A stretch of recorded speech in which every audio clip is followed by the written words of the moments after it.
cops. Cannonball, don't trust a cop. Johnny Spotswood just don't know when to stop. Yeah, and if you don't like it, you better take your ass up to the snooty box, cause this is the loud spot. Okay, see you later. What's up, everybody? Welcome to the Loud Spot. I'm your host, Sebastian Cosby, right out of Oklahoma City. We are hanging out with Avery and Brian from the band Mirror Lake. How are you two doing? We're doing good, man. How are you? I am good. You know, this saying the word mirror has always been a hard word for me to say for some reason. So it's like mirror. No. It just doesn't roll off my tongue easily. I'm not even gonna lie. Like I catch myself all the time. Like a Mirror Lake. I mess it up. I'll be like Mirror Lake, and Mirror especially Lake. in Texas. So like that's the link. You got that draw, yeah. One syllable. Right. Mirror Lake. Mirror Lake. So the band is it a 4-piece band? 5 actually. Oh, a 5-piece band, and you guys have been rocking out. So I know there's exciting news coming on Saturday. This Saturday, right?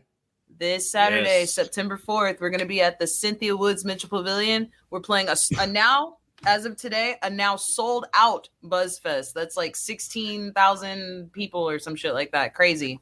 My producer just called me a loser for not being able to say mirror that easily. But yeah, that is crazy. So the band was put in a competition, right? With how many other bands were involved in that voting? Right. So it started with 86 bands, and we were like, holy crap, man. I mean, like, first of all, I had no idea about the competition. My sister, and then like all of my family members started messaging me, and I'm like, okay, yeah, you guys are always going to tell me to enter into everything. But then like fans were like, yo, you guys should actually try and enter into this because you could win. And I'm like, all right, cool. So let's go. There was 86 bands that hold on. You had to have felt like with 86 bands, there is no freaking way that you're going to win. Like, even though you guys sound awesome, but you have to have been like a little bit like, can we really do this? Like, did that go through your head at all?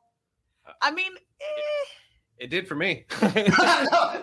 Avery's like, I knew we had that shit. We were gonna win the whole time. It's not even just like that. It's okay. So I was more so like, okay, there's so much talent in Houston, like straight up. Oh yeah. I mean, I'm telling you, like all my friends that are in bands out here, amazing. So it's just like, if any of them entered, I would have been like gritting my teeth. I'm like, fuck. But like, it was just one of those things. I was like, there's so much good talent out here. I was just like, anybody could make it. It's up to preference at that point. Right. It's like there's a level of band like talent, and once you get there, it's apples and oranges. Like, what do you like better? They're both good. So what was the like was there like a standard sound you guys had to have in order to be even considered to play at BuzzFest? no, the only real requirement is that we had to submit an actual live video. So no like pre-recorded anything. It had to be like a true live video. That was the only like real stipulation they had. Did you argue about which video to send? Was it being like, no, send this one, no, send this one? I like this one better. Song-wise, like song choice, definitely. We had a couple choices that we were kind of going back and forth. I think Bury You was in the running for a while. Barry was in the running. And then we ended up landing on, we landed on Somber, and that was probably the best choice we could have made. Because bands had the option to do just grab a video from YouTube, or they could create a video for the audition, and we decided to create a video. So like he was the one that was in charge of all that. He's like, he works for this company, or it's his company, and like our guitarist as well, Lost Trinity Media, and they do all kinds of video work and stuff. So we're like, let's produce it under you guys. Let's let you guys do all the camera work and all the magic. We'll pick a song, and then we all argued over the song for like 2 days. Right. And to be clear, she's saying like camera work, magic and stuff. It like all we did was we had 2 cameras that were running around, like while we were playing. And I actually was able to take the audio from the board, like from the soundboard. Right. And then all I had to do was then at that point take it back to the studio and just level it out and make it sound a little bit better. Dang, how exciting. Go ahead. What were you saying for the record? I was just saying, like, it was one of those, like, there was very minor, there wasn't any adjustments to the audio or anything like that, because that was the big thing, is it had to be like an actual live video, so like you can't go like tune the vocals or like stuff like that, slip the drums or anything like that. So we took the raw audio and just literally slapped it right on the video, and we're like, boom. Yeah. James Vasquez says, "Oh my God, Mirror Lake, much love to y'all." Hi James, how are you? Thank you. So you have to be so excited though to be playing at such a large audience. Is this like your biggest show? Have you played similar big shows like this before? This is as far as sheer volume, this is the largest show that we've played so far. So for me, I grew up in Houston, and like the Woodlands is like a respected like venue for like large artists. So like I've seen everything from like Luke Bryan country music to freaking Lady Gaga played the Pavilion once, like years ago. Really? Yeah, she did. Okay. And like, I mean, Iron Maiden, Lamb of God was there like last week. So oh wow, and Megadeth. And you know what I'm saying? Like, that's a huge tour. Yeah, that is the band.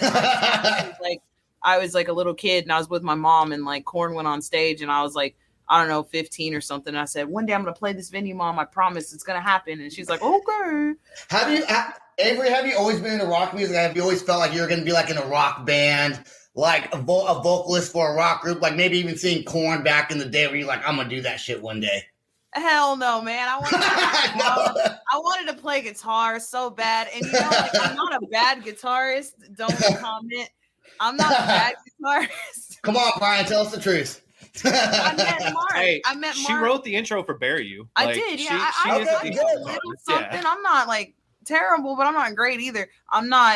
Should be playing stadiums good. So obviously, like, my guitarist was like, you know, you sing better than you play guitar, so maybe sing and never touch a guitar again. And I'm like, Mark, you know what? You're right. Yeah, I think I'm gonna do that. Going into this band, then were you gonna start off as a guitar player, or maybe play guitar and then got moved into vocals, or was like off the bat you're gonna be the vocalist? For this band, it was off the bat. Now, me and my guitarist Mark, we've known each other. I've known him since he was 12. So oh wow, long time. Yeah. Yeah, when I first met him, we were like, we're gonna be like this guitar duo. We're gonna be so sick. And he got super good at guitar, and I went nowhere. I plateaued. I was terrible. Like, he was like, look, but you're also doing vocals, and it sounds great. Maybe you should just stick to that. So moving forward with every other band, like, we did vocals. Yes, I know.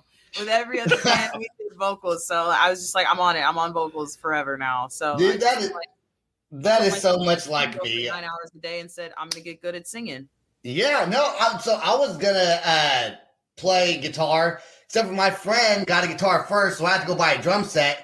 And I'm so happy that I did not play guitar because I never would have progressed either. I just would have sucked at it. I couldn't get any better. And it wasn't a high mark, so it's not good. Like, it was like one step above. I was playing like kind of sort of sloppy bullet for my Valentine riffs. Good enough to get her ideas across. That's about pretty much. Yeah. That's good. Nice. It wasn't good. As long as you get your ideas across. So now I did see that one of your other shows got canceled. Was it last week or the week before because of COVID? Someone's banned the coronavirus thing. Alesana, who's a band that like we all grew up on and we love. We were so excited to play that, but like, you know, when COVID strikes, there's nothing we can do about it. So it's just like. But it's like, we wish the best to those guys. We were like super like upset when it happened. But at the same time, it's like, man, we kind of in the back of our head was like, man, this could happen. Like this COVID is real. So, you know, and playing that show would have been nice just as like kind of a warm up for this show. Kind of thing. Was that band, were they the headliners and they got sick? Alesana was the one that caught COVID. They were the headliners. The Picturesque and a couple other bands were on that set as well. But yeah, the big guys, Alesana, they were just like, yeah, we got COVID, can't play, got to postpone the tour. And I was like, man. That sucks. The tour was actually postponed. That we were supposed to play that show before COVID. Right. And then it got rescheduled. And we are like, all right, we finally get to go do it. And then it's like, third time's the charm. Yeah. Next time.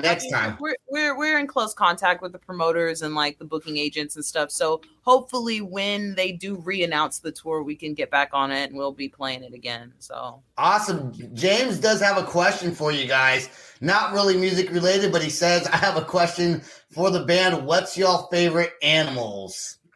So my favorite for James, go ahead. Dolphins and beluga whales and funny little like sea animals, sea creatures. That's like my favorite thing. I like turtles, just anything in the ocean. I don't know why. And from the water. You like sushi? I love sushi. Yeah, me too. It's kind of contradictory. It's like, I love sushi. That's why I asked him. I'm gonna eat but I eat them. Yeah. Throw some soy sauce on it. Give me some wasabi. We're good to go. My favorite animal, definitely a lion. Lion. Bravery, Lion. Yeah. That's just always been my, like, anytime I've like done anything and they're like, oh, pick your spirit animal or whatever. I'm like, no, lion all day. That's so weird. I don't think I have one. I don't have a favorite color. I don't have a favorite song. I don't have a favorite food. I just kind of like everything. I'm just kind of like, I'm just there. I don't have a favorite. You could never make me pick a favorite food because, like, I'm so particular. Depending on what day it is, that's where I'm going to pick my favorite food. Yeah, no, me too. I'm just saying, and music's the same way. I can listen to one thing one day and the next day be in a completely different mood. All right, back to the band, though. How long now, I know you've known the guitar player, I guess, since you were 12, but how long has the band officially Mirror Lake been together? We started in the middle of 2017. Oh, so 4 years. About 4 years, yeah. I would say it's been a crazy wild productive. From behind the scenes, years. it's been a lot longer. It feels like. Yeah, because it's crazy because there's stuff even now that we've done that we're under NDA we can't even talk about yet. So it's like there's so much stuff happening behind the scenes for the band that it's like. On the surface, it's like, oh, they're a cute little band. They've been around for a little while. And I'm like, no, we out here making money moves. Like, we're wild behind the scenes. But then COVID struck and kind of messed everything up. So it's like we're on like weird standby holds with all kinds of crap going on. It's a mess. Like, if you thought it was weird trying to find toilet paper, try waiting on your career to like progress and then getting hit with COVID. I know that's like I started this in COVID, so it's a little bit different, for me. But yeah, that would be horrible. JD wants to know what band inspired Mirror Lake and who came up with the name of the band. Oh, good questions.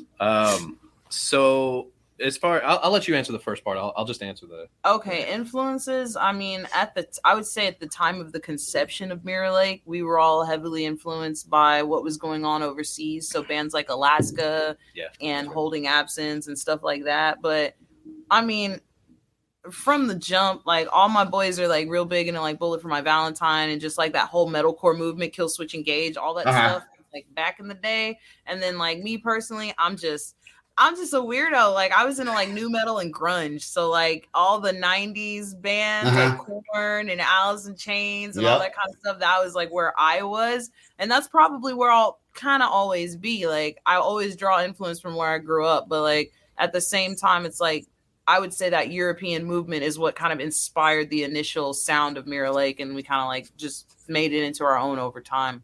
Yeah. Would you agree with that, Brian? Yeah. So the band name, whenever we come up with a name, I was thinking about, I was like, damn, like it was just a very rough time in my life. Mm-hmm.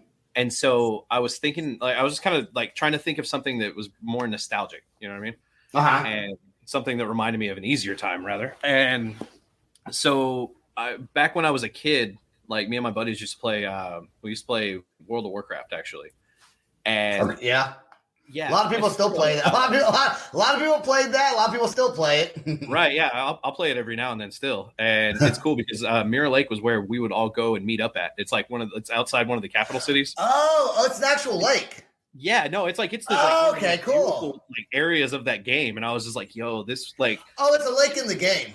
Yeah, exactly. Oh, it's not a real lake, like in. No. It's not real. We go home, we get off the bus, we go into our rooms, lock ourselves in there. Lake. Yeah, see. we go home, lock ourselves in our rooms, and then go meet up at this imaginary lake, and that was just kind of like the start of every day on WoW. For me, it was wild because when he said Mirror Lake, I'm like, I grew up like 5 minutes from a street that was actually called Mirror Lake, and I used to pass. Really.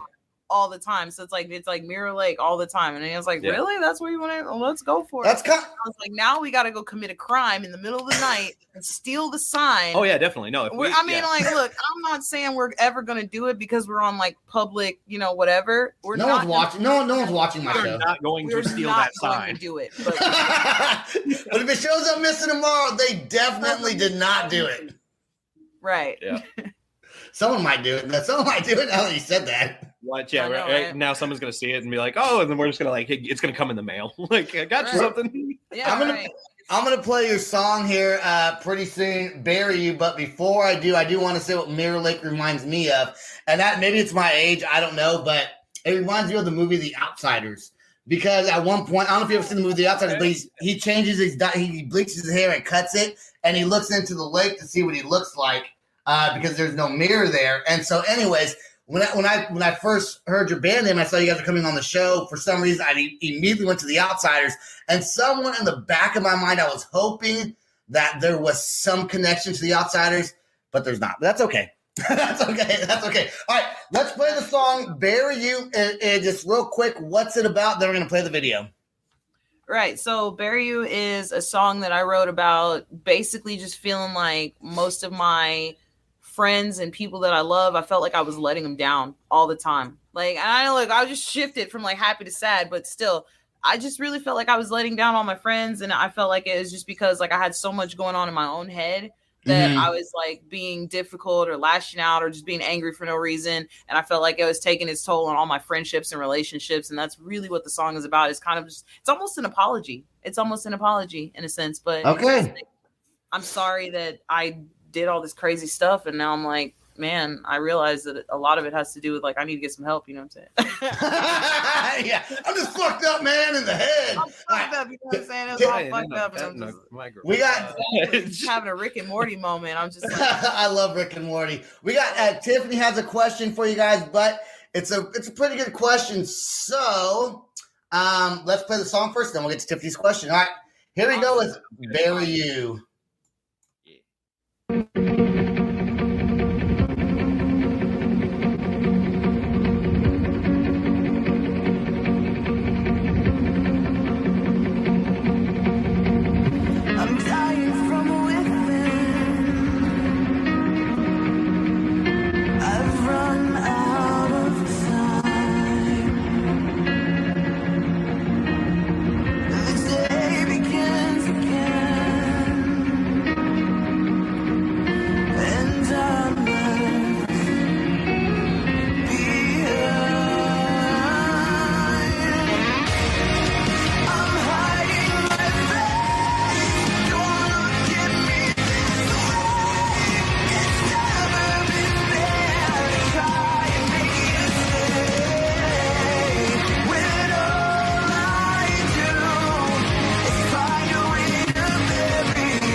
a great song and very unique sounding.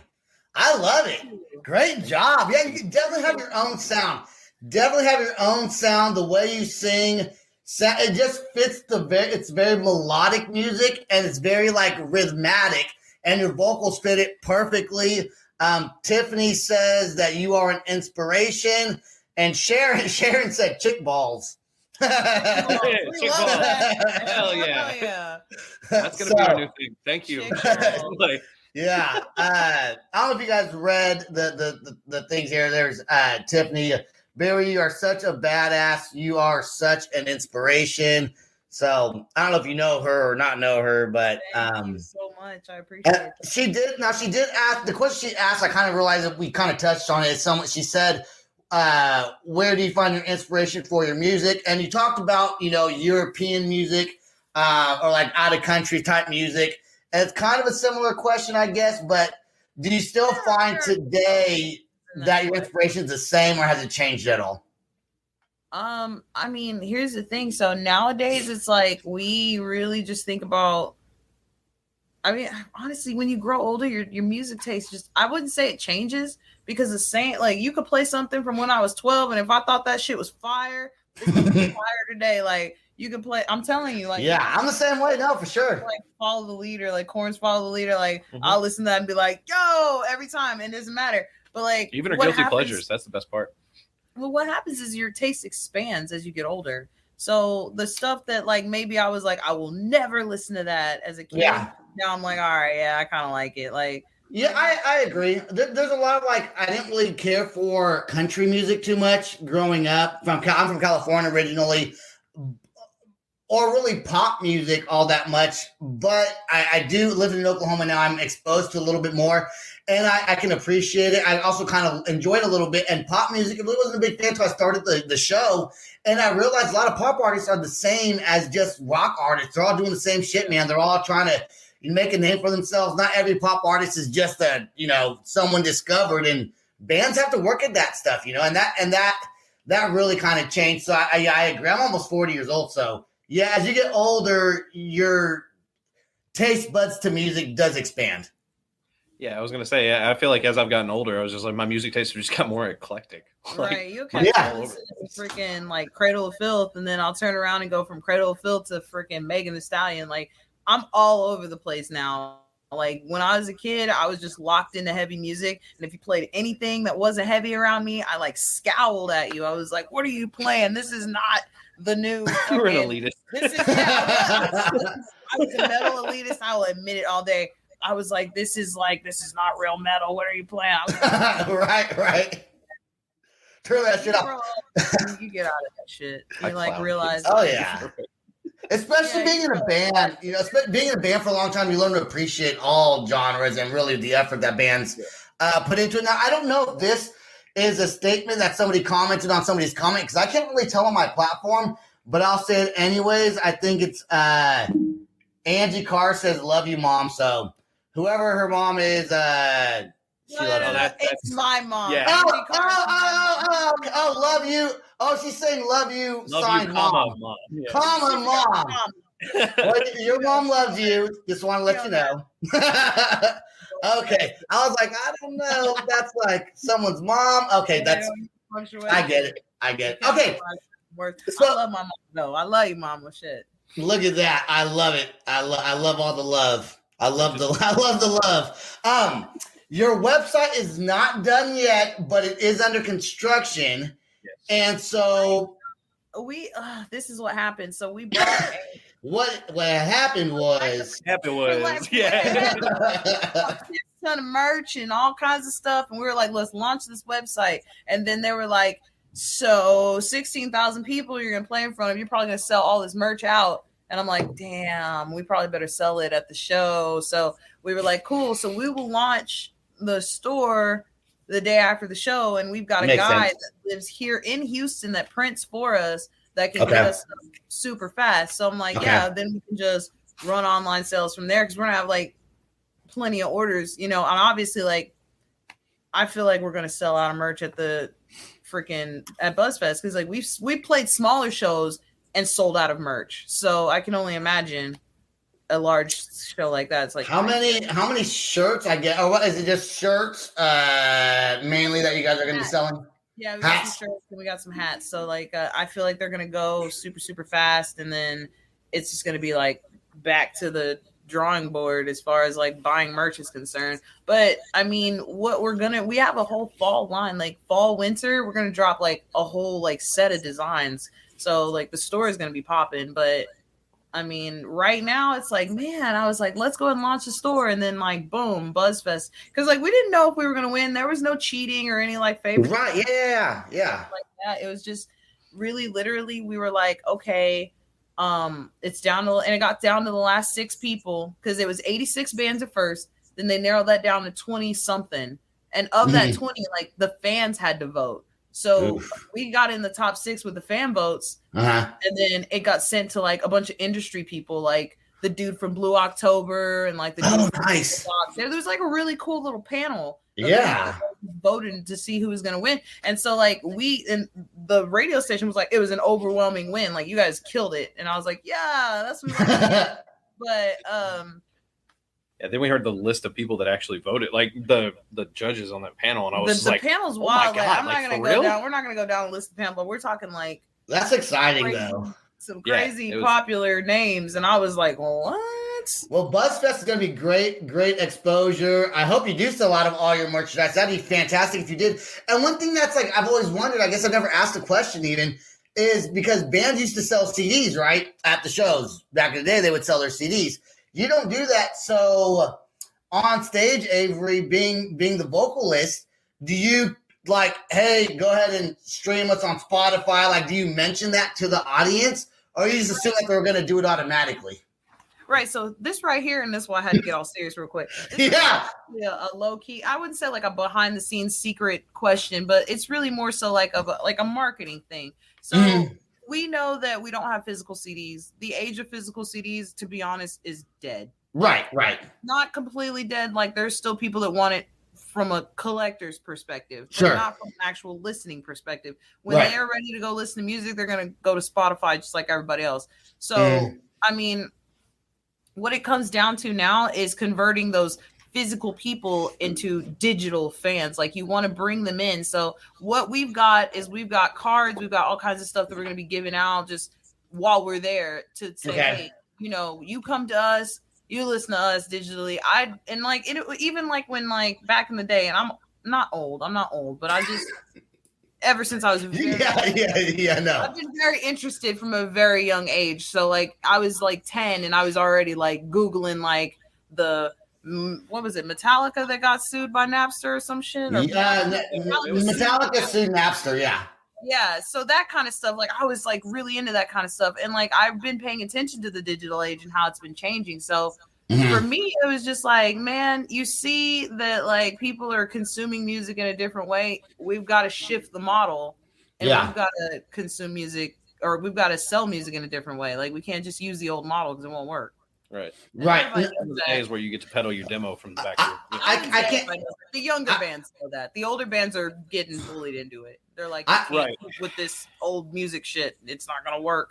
I can't tell you how many viruses my computer got from downloading free music on LimeWire. Like, I was like, God, hey, shit. Seriously, Trojan virus. Fuck. Yeah, you didn't give at least 2 or 3 computers AIDS. No, for sure, 100%, dude. Computer viruses. How did the computer get AIDS? LimeWire. It ain't happening. It was always that insert song _this _that. That was the one that gave you the virus. If you just go and you see like the full record and it looks legit, that was usually legit. But every now and then I would like gamble because if right. I'm like, man, okay, I know it says like freak _on _Alish _, but I'm gonna click it anyway and hope it works. Like. And like that's the only time where I was like really playing with fire. But other than that, I only downloaded full records. Look, I'm gonna tell you, I am super excited for your band. Having you on the show, being able to talk to the both of you has really been inspiring. Great energy, good people. I can tell you're excited about what's going on with your band, and that's always fun when you see a band excited about what their future holds, because you know that you're just starting to climb that ladder. You're gonna keep on going up. Playing BuzzFest is just the start. Hopefully one day you'll be headlining with some of these bands and not just winning a competition. Like hopefully they want you there. You know, they come after you. And I think that's in your future. Great, like I said, great music. You definitely sound original. Your vocals are fantastic. Is there anything that you want to mention before we get off the show that maybe we didn't go over? Something about your band? Where can I guess you can't do merch yet, so you have to wait till after the concert, and you can go follow. You can follow them on. You search in Mirror Lake, and you'll find their band page. But anything you want to go over before we end the show? Right, it's as simple as enough. I'm gonna play the plug game. So we got merch. Like the store is launching this weekend after BuzzFest. It'll probably we play Saturday, so I'll probably launch it Sunday, literally next day. So website launching pretty soon.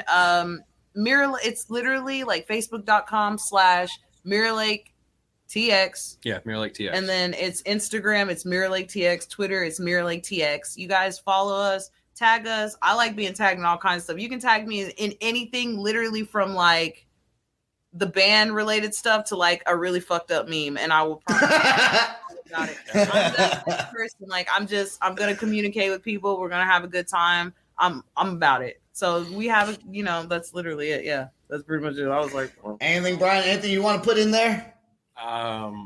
No, not. I mean, I'll see you, motherfucker. And if you are in Houston, I'll see you, motherfuckers, at BuzzFest. And you better come say hi because you better come say hi. Message me later, like y'all were so good. I'm like, but did you say hi though? Yeah, but where you at though? Right? But where you at? Where you at though?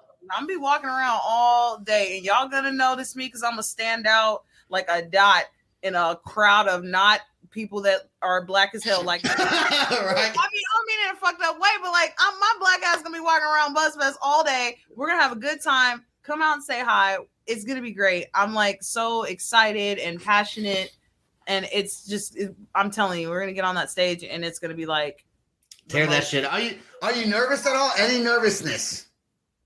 Hell yeah, nervousness. Yeah. The singers, you know who's not nervous? The drummer. Because if he fucks up, he can just kind of move behind the guitar player, like kind of sideways. And when the drums are like, but the singer, you fuck up. If you fuck up, I mean, I guess you can always. He's not wrong though. Like it haunts you for the rest of your life, like because somebody recorded it. Now you got to go hear it again and again and again. Like, man. Yeah, just fast forward it. Just fast forward that part. Just fast forward that recording. Solid show. Awesome. All right, we're going to get out of here. I think, let's see, there's a few more comments on here, but let's see. Yes, Tiffany. Let's see what this one says here. There. So I think he was wanting to somebody else. See, I can never tell on this thing. All right. Anyways, hey, don't stay right there till after the outro song's done playing. I do want to thank everyone that listens to the podcast. We got some cool things coming up September 1st that we are going to talk about on September 1st, maybe tomorrow, so it's a couple days away. Go to www.theloudspot.net. Please subscribe to our YouTube channel. We love subscribers. Check us out on Spotify, Apple, iHeartRadio, Deezer, all the above. We have such a great band was on. All of August has been perfect. We got some really fun bands coming on in September, and I guess that's all I got. Like I said, don't go anywhere. Stay right there while I find my outro song. I can't find it. Where'd my outro song go? I can never find it. You guys can laugh at me. It's fine. Okay. All right. Peace out. Rock on. Much love. This is the Loud Spot outro by Nothing Short of Tragic. Is this all talk with no action? No. Is this my thoughts with distraction? No. Is this what I bought that's in fashion? Or is this the Loud Spot with Sebastian? Yes. Does Nothing Short of Tragic have his back again? Yes. Does everything that's good really have to end? A pimp host has a pimp show, so to get more episodes, make an order, this is over. Thanks for watching our video. Don't forget to click the like and share button. Don't forget to go to our YouTube and subscribe. If you want to listen to our audio and pick up some cool merch, go to www.theloudspot.net. Peace out, rock on, much love.